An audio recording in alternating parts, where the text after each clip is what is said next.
Whew. What's going on, y'all? I hope everybody's having a beautiful, beautiful, beautiful hump day. I'm not gonna be on here long. Hi Erin, how are you? I'm not gonna be on here long, but God really he dropped something on me, and when he drops something on me, he constantly is telling me that lets me know that it's something that I really need to just get out of my system. Hey Brandy, hey Miss Connor, how you doing? Hey Liv, girl, I sprayed your leave-in conditioner in these braids, baby. But for real, let me just get right to the point. A lot of people may look at my social media, they may look at my page, they may look at some of the pictures I post, but I don't think people understand the warfare that I'm in mentally, and I don't hide it. It's been rough days. I'm talking about 1 minute I could be smiling, the next minute my mind is all over the place, and this has been a warfare that I've been dealing with for quite some time. But I also understand the warfare of a believer, and so a lot of times I don't think people understand the warfare of a true believer. If you call yourself walking in God and trying to live right and trying to be accountable for self and trying to grow in self and trying to always identify areas in which you can grow and be better and help other people be better, you have now stepped on the battlefield of war. And it's a daily fight. Most times it's more mental than physical. And so a lot of times people may not see, what you're actually dealing with. A lot of times people may actually not be able to identify or think that you're all right because they can't tangibly put their hands on the fight. But anybody who's a true believer know that warfare is something serious. And most times in this warfare, it takes a lot out of you. You are drained. Constantly drained. But God brought me to something, because sometimes drained doesn't mean empty. And I don't think we sometimes can identify the difference. And we get so frustrated and tired with being tired. We get so frustrated and tired of feeling tired that we actually live our life as if we're fully tired. We're so tired of feeling drained that we live our life as if we're completely drained. So we begin to go in what I would call a selfish place because you are hurting. You don't know which way to turn, which way is up, which way is down. And so you begin to coddle self because you are constantly in battle. But one thing I learned about battle, y'all hear me, one thing I learned about battle is battle will never ever drain you to the point where you can't give. Battling.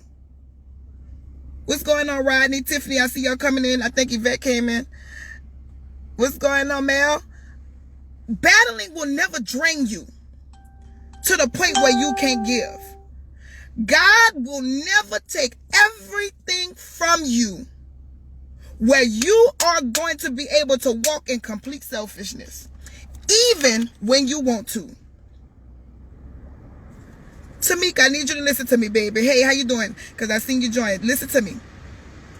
No matter what you are going through, God is going to put you in a position where you got to give, where you got to help somebody, where you got to do something. No matter how empty you feel, you are always going to be in a position where you have to give. And the reason why he puts you in that position is because giving to somebody else is how you replenish yourself.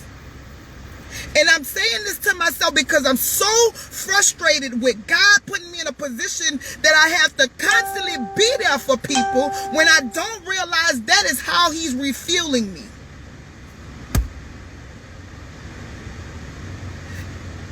He put puts you in a position to give to others, because that is the position you need to get into, replenish yourself.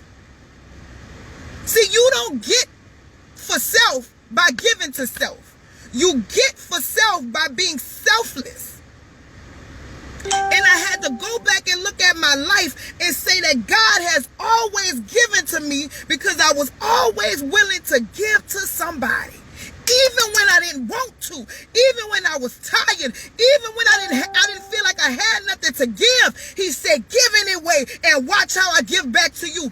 Yeah, he brought me to 1 Kings. Y'all go, when you got an opportunity, go read 2 Kings chapter 17, and then 1 Kings chapter 17, there's Elijah. Elijah met this woman, and there was a famine of rain in the land. And the woman, she had just a little flour and a little oil. Hey, Tanika, I seen you come in. I need you to listen to me, sweetheart. She only had a little flour and a little oil. And Elijah went to the woman and asked her to give him some bread. And the woman told him, I don't have enough. I only have enough bread. Yes, the widow of Zechariah. I only have enough bread to make I only have enough flour and enough oil to make one little piece of bread for me and my son, and we will die. We're going to eat it and we're going to die. And he said, I hear you, but look, make a little piece of bread for me. Just make a little piece of bread for me. Because in her mind, she only had a little. In her mind, she only had enough bread and oil, enough flour and oil to make a little loaf of bread for her and her son, and then they were going to perish. Right?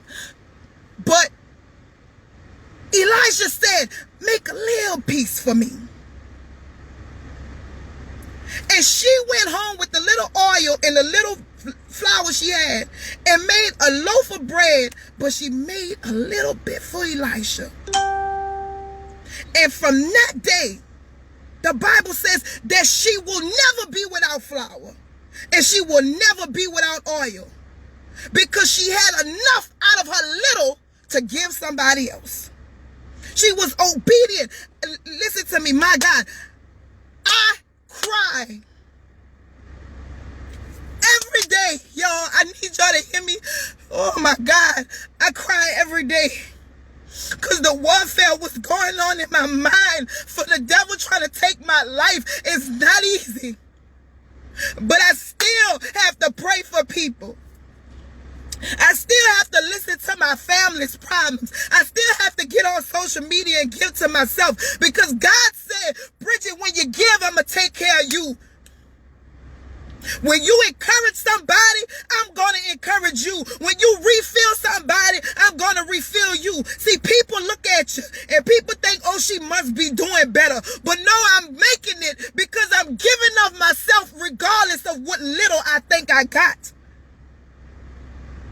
The little I think I have, the little strength I think I have, I help somebody else with the little strength. I take a little bit of my strength and say, come on, baby, we're going to do it together. And somehow, some way, God say, okay, baby, now you got more strength to make it another day, because you was able to take the little I gave you and give it to somebody else. You was able to take the little bit, even when people don't receive you, even when people talk about you, even when people don't understand. You, Bridget, you keep asking how you still making it. It's because you still giving. That's how. I know you tired of giving. I know you tired of being the bigger person. I know you tired of overlooking every time somebody mess over you. But that's the reason you're blessed. That's the reason your bill's getting paid when you don't know how. That's the reason you ain't lost your mind. That's the reason you ain't crumbled. It's because you're giving and God is giving to you. That's the reason. I keep saying, God, why? Can you just put me out of my misery? He say, no, because I'm still building you. And every time you give to somebody, I'm going to keep on building you. Let them talk about you. But guess what? When you still turn around and hug that person that didn't like you, when you didn't slap that person who talked about you, when you didn't curse that person out, when you still gave of yourself, I replenished you. Y'all look at a lot of people and y'all wonder how they making it. You wonder how they getting by. It's because somehow they still give to people no matter how many times they've been messed over and talked about and walked on. They still give of the little they have. It reminds me of Big Mama. Big Mama could be scrambling to feed her family, but she never let nobody go hungry. Anybody that walked in her home, she fed them with the little she had, and you still wonder how Big Mama sustained. But she gave in her little season. I know you're frustrated. I know you're tired. I know you don't feel like you got a lot, but share a little you have with somebody and watch how God pour into you. But listen to me, Amy, and hit me with love, sweetheart. People say don't worry about what people say, right? But let me tell you what it is. It's not by choice that you worry about what people say. When God submits you to people and you hear what's said about you, it sticks to your spirit and you got to fight it back. Because you're not choosing to worry about what's said. You are flesh and human. So when the enemy puts something in your ear, that's another part of the fight. As much as we may not want to, it hurts you when people talk about you. It hurts you when people lie on you after you're dead for them. It hurts you when you give of yourself. See, we got to be realistic right quick here. Let's just be human for a second. Let me tell you something. I had somebody text me while I was laying in the hospital after what happened to me. Text me and say, oh, all I heard that got burned was your face.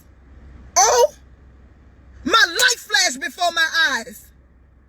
And to wake up and not be able to walk and somebody say, oh, that's a little burn.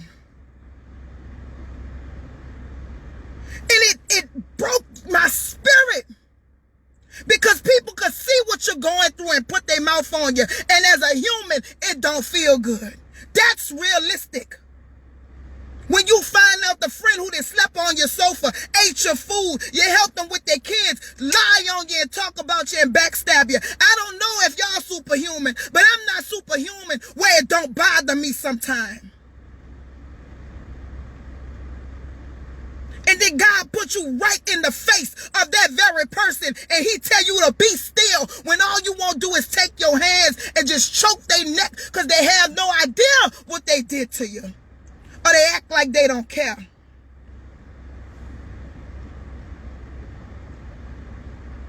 But God tell you stand still anyhow. He say stand still even though you know what they said about you. Watch them call your phone and God immediately let you know it's mess that they're calling your phone with. And he put you in a straitjacket where you can't respond how you want to respond. You always gotta be the bigger person. But somehow, some way, being the bigger person, as much as you don't like how it feels, has sustained you. You're not where you are because you responded. You are where you are because you didn't respond. You where you are because you gave. In spite of, see, don't think that when you give, people think you always got to give. No, I gave in the midst of what I got. I gave in spite of what I feel. I'm helping you in spite of what I'm going through. Stop looking at people's social media. Stop looking at people's life. Stop calling people thinking they all right. People are anyhow people. See, it ain't about what it looks like on social media because most people will give you a nice picture on social media. You know what I'm saying? But most people you encounter, everyday people that you encounter are anyhow people. I'm hugging you anyhow. I'm not full of joy. The pastor, when you get up there, you see him preaching. He's preaching in spite of him and his wife fussing, in spite of the light bill being due, in spite of his church home about to fall apart. Your girlfriend coming out and having fun with you for your birthday is in spite of her children need something. She don't know what's going on in her relationship. In spite of her just crying herself to sleep last night. See, you gotta stop looking at the mask. We are people that are given in the midst of reality. And I'm not one for pretend. Stop looking at me smiling, always looking for a joke. Travis, I know you're going to understand. Everybody always looking for a joke. Everybody looking for you to be the clown. But they not there and they don't see the tears. So y'all always thinking I'm all right because I joke. But I joke anyhow. I'm joking in spite of my tears. I'm joking when I don't feel like joking. Because I'm going on in the midst of it. In the middle of it. That's the reality. You making it because of the little you give. The little joy you giving somebody when you don't have joy sometimes to give yourself.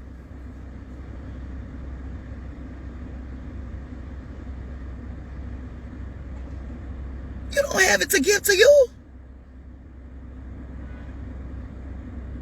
People looking so much for you to refill them that they don't realize that you giving of the emptiest of you. You ever saw somebody feed somebody with the bottom of the pot? That means they got a little grits left and you might get some residue from that pot because they scraping the little they have to feed you. And that's how they eating. I'm eating because I don't mind feeding somebody else even when I don't have much. I know you feel drained. I know you feel tired. I know you feel empty. But guess what? Give anyway. Love anyway. Be kind anyway. And watch how God somehow gives you the strength to keep fighting. That's where it comes from. That's where your going on comes from. You don't know why you ain't killed yourself yet. You don't know as many suicidal thoughts as you had. You don't know why you haven't killed yourself yet. But it's the little you give. It's the little. It's the giving out of your emptiness. It's the hug that you gave when you needed a hug. It's the time that you listen to somebody when you needed somebody to listen to you. It's the time that you loaned somebody some money when your bills was due.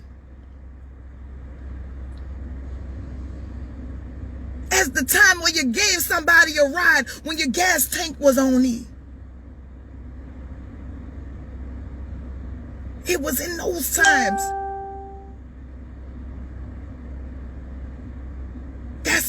That's where your going on is coming from.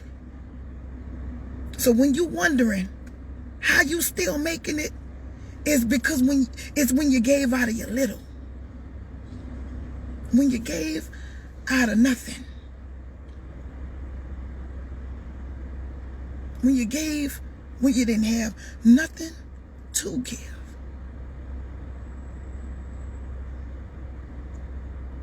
Don't ever in your life think that your giving is in vain. It feels like that because most times you won't see the appreciation from man from what you give to them, Tori. Most times you won't know how much they love you till you're dead. Most times you won't see how much they appreciated you until you're in your casket. But God is still keeping you alive because He saw. He saw. He knows. He watched, Tori, how many times you wept over somebody else's child, but you wouldn't see how many people wouldn't do it for your child.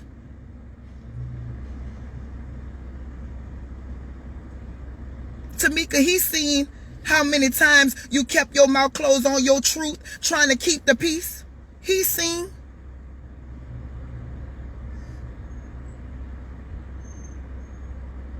Most times, your replenishment ain't gonna come from the people you give it to. If everybody only supported who supported them, nobody would support nobody. If everybody only supported who supported them, nobody would support nobody. Because most times you are making it because the support of strangers, not the support of the people you supported. The people you pray for, most times ain't praying for you. It's strangers who's praying for you. Most times, it's the businesses that you pour into that won't pour back into you. You get replenished from outer. So that's why you give.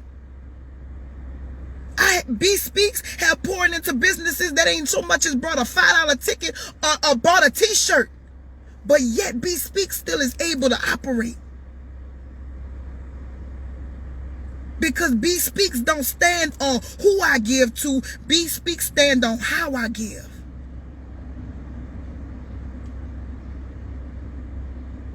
Give with a cheerful heart.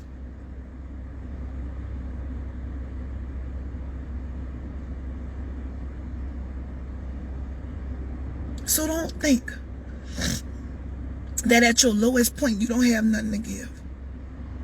At your lowest point, that's the best time to give. At your lowest point, that's the best time to sow a seed. That's the best time. That's the best time to give. Because you're looking for a harvest. I'm not going to get on here and do lives when everything is going good. Most of my lives is in turmoil. Because that's good soil. That's good ground. See, you looking at the soil and you looking at it's wet and it's raining, but you don't realize it's moist and it's good to turn over, and that's good soil to plant something. Plant in your lowest moments. Give in your dark season. You don't begin to store for the winter in the winter.